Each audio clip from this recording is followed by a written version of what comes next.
'03, a lot of people try to compare this Lakers team today, which is LeBron, AD, Russ, Ariza, Dwight Howard. Obviously, a lot of guys who have or will be Hall of Fame players. And when they assembled this team, a lot of people said, oh man, this is like the 2003 team where they had Kobe and Shaq, and they added GP, they added Karl Malone, they added all of these guys, and they didn't win a championship. Now, what happened was that we had a lot of different stuff going on. I mean, remember Kobe had got in trouble in Denver. Shaq was feuding with Dr. Buck. And then Karl got hurt. And guess what, Draymond? We still made the championship. Absolutely. Still made the championship. I was the only one on the team that played all 82 games. All right, what's up, everybody, and welcome to LA Divided but NBA United. And we're coming back to you guys with another team spotlight. But we're, getting in the Wayback Machine, and we're going to talk about the 2004 Los Angeles Lakers. All right, so for those of you who don't know, the 2003, 2004 to be exact, Los Angeles Lakers, that was a team that finished 56-26. They were the first in the Pacific Division. They reloaded with guys like Gary Payton and Karl Malone to go, of course, with their already strong core, which was Kobe Bryant and Shaquille O'Neal, role players like Derek Fisher. I'm not sure. I think Robert Horry was still around. And a lot of those guys. It was the team that was obviously had to redeem themselves after the 2003 playoff debacle where the Spurs eliminated us in the second round. And so we made those big additions with those guys. And yeah, we still had Rick Fox. We still had a lot of the core guys, Forrest Grant, a lot of the core guys that were from that, playoff, three-peat championship team. We just felt like we hit a roadblock in 2003. And the Spurs were a very good team, don't get me wrong. Coach Popovich, who was considered one of the best coaches to ever, really, take over and command a team, really took that San Antonio franchise to the top, along with, of course, Tim Duncan, who was the greatest power forward ever. And yeah, we had our hands full. A lot of people like to think about how dominant Kobe and Shaq really were, but teams were starting to scheme and really take away certain things and make those role players really have to knock down big shots. That's why Robert Horry got the name Big Shot Bob, obviously for his time in Houston, but of course, LA, he hit, really, really timely shots for us. And then, of course, we were looking at a situation where a lot of these guys were getting long in the tooth, getting injured, and then, there was a young aspect of the Lakers that really didn't play as much. You know what I'm saying? There was a young team kind of built in with a veteran team when you look at, guys like Horace Grant and all of these guys that were older. And so, yeah. One of the reasons why I wanted to highlight this team is because, I've heard people compare this current Lakers team when you look at the age and accolades of a lot of the players that are on this current Laker team: Carmelo Anthony, Anthony Davis, Russell Westbrook, and of course LeBron James. That's the big four, and then you line that up with the big four of Karl Malone, Gary Payton, Shaq, and Kobe. So first and foremost, I'd like to throw that analogy out the window. This is not that team. They are not the same in any way. If anything, yes, if you want to look at 4 future Hall of Famers versus 4 guys that are in the Hall of Fame, then that's kind of where the comparison stops. But in terms of, placement in the league, primes, players in their prime, players in their decline, and then just the competition alone. I mean, the competition, back in the mid 2000s was very, very fierce. And it was very predicated on the low block. Who had the best big man? Who had the best, defense? It was a defensive league. The Detroit Pistons proved that by going on to win the championship that year. And so, you know, when we look at the league now, it's all, you know, who's shooting the best that night. You know, Right.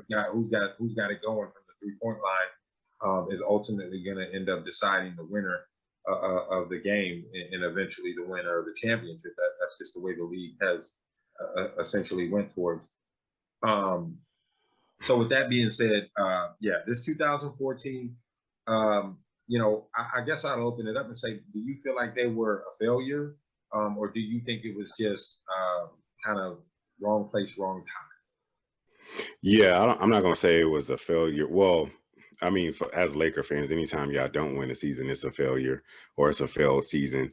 But, you know, it was just one of those things I felt like the Lakers run was coming to a head. They star players were clashing, and overall, I mean, it just didn't work out. But the more crazy part of this story is that you recently post on this, and every time I see that media feed, like I forget about that team. Like I always forget about that team. It almost seemed like that image is Photoshop, Right. because you forget about that team so much, because, you know, most time when the Lakers usually throw that history out there, it's about the championships, the wins, and so forth. When you talk about the losses, you mainly only hear the two losses against the Detroit Pistons and the Celtics. Those are the two key, you know, losing seasons that Laker fans will admittedly talk about. So when you talk about the 2004 Laker team with Karl Malone and Gary Payton, it's just almost like it was like forgotten. Yeah. But no, I'm not gonna. Me personally, I don't think it was a failed team. They definitely, regardless of the age of Karl Malone and Gary Payton, they could have definitely still won the championship and was on their way to win the championship. Like you said, they only had like 20 something losses, so they were definitely on their way. I just think at the end it was just a rivalry between, you know, the two main stars that didn't get them over the top. But I mean, at the end of the day, that's not how Karl Malone wanted to go out. So Exactly. And that ended up being Karl's last season. He retired yeah. right after that. Obviously, Gary went on to, I believe, sign in Boston, if I'm not mistaken. And Kobe and Shaq broke up. And, Yeah. you know, the Lakers shipped Shaq to Miami after that season. And Kobe stayed and played with the circus monkeys, as I call them. But Smush Parker and all of it. Man. But, you know, yeah, like a lot of people, I'll agree with you 100%. It's looked at as a forgotten season. It's looked at as kind of a blemish, you know, a blip on the record of Kobe, you know, being 5-2 in the finals, a blip on Shaq being 4-3 in the finals, or 4-2, maybe it's 4-2. I think he only went to 6 finals. But either way, these are, you know, for one, that team stuck out to me because, you know, one of my favorite players at the time was Gary Payton. So I was, you know, extremely excited when I knew Gary. And a lot of people say Gary was past his prime. And yeah, he was 35 years old going into his, I believe it was his 13th season. And this was back when players played college, you know, 3 or 4 years. So he entered the league as a grown man already, 21, 22. You know, back when he got drafted in the early 90s. And so, yeah, you know, his best seasons were, of course, behind him at that point. He went on to join Shaq in 2006 and win the title with Miami. So, you know, what a sweet way for him to finally actually get a ring, because, you know, that team was known as a ring chasing team.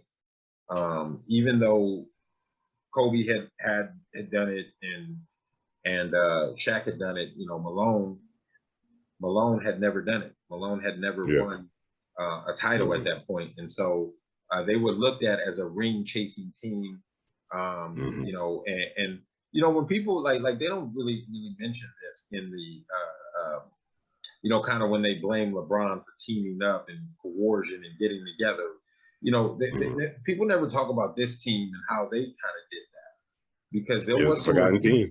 Yeah, there was some recruitment going on. I remember games where Kobe was they said he was recruiting, Gary, he would do one of Gary Payton's moves in a game and hold up his hand, like saying, hey, the glove.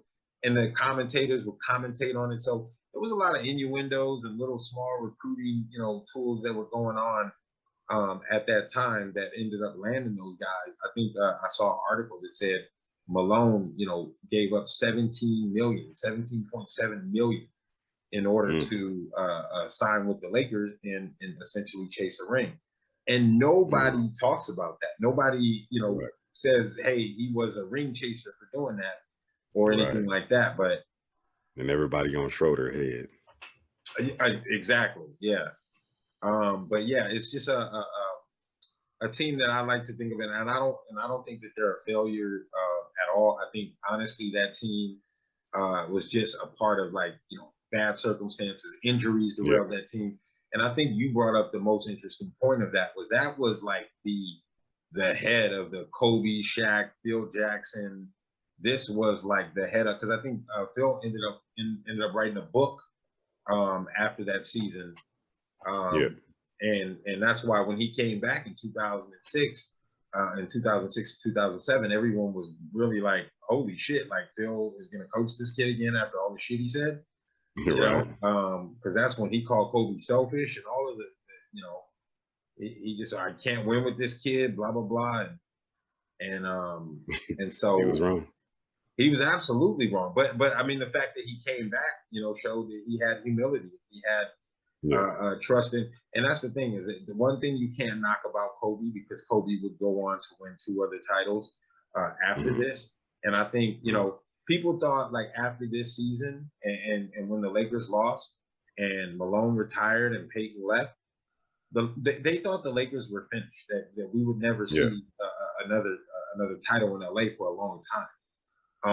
And we can revisit these things and understand that, hey, revisionist history showed us that we made one real key move. Well, we made a couple key moves, but one key move that changed the tide was obviously the trade for Lamar Odom that sent Shaq to Miami, and the trade for Lamar Odom and how he developed. But the Pau Gasol trade is definitely. I was about to say, And what set that up was the key of events that happened, because when you look at Jerry West's departure is what ultimately led to Kobe and Shaq not working out. Because when you think about it, Jerry was there in the beginning, and he essentially, constructed this thing. He got Shaq. He got Shaq to sign in '96 because he said, hey, we got this kid, and this kid is going to be a top player, right? But, Jerry made his exit right before that shit all fell apart. He stopped being the GM of the Lakers, and he went and he drafted Pau Gasol when he was with the Grizzlies. And he was the GM then. And ultimately, he would be the reason that Pau would get traded back to the Lakers. So, these things all create a ripple effect. And when we look back at them, in retrospect, Laker fans thought the sky was falling. I was one of them that was not a big Kobe fan. I was mad we traded Shaq. But what happened after that was it created a situation where I saw the best of Kobe. And I really, to me, he's the GOAT in the aspect of just being able to do everything on a court. Right. Yeah. No comment. Nothing to say after that. I mean, you hit it on the head. You hit it on the head. Yeah, man. Well, that's what we do here in Laker Nation, No, but thank you for joining us on LA Divided.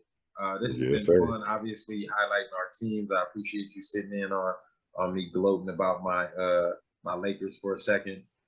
Listen, as I'm used to it. Yeah, for sure. And we'll have much more for you guys. We're going to keep hitting you on the head with these, NBA takes. This is LA Divided. Yes, sir. NBA United. Let's go. Let's go. And then all of a sudden, Shaq misses 40 games. Kobe misses 37. So, that was just crazy for us. But I don't think this team that the Lakers got are nothing like us. I think we were more in our prime. A lot of us was way more in our prime than they were. But you know, the guys on there right now, Draymond, like you said, Carmelo, Westbrook, all them dudes, Anthony, all of them gonna go to the Hall of Fame. It's just that they're hurt. They're just hurt right now.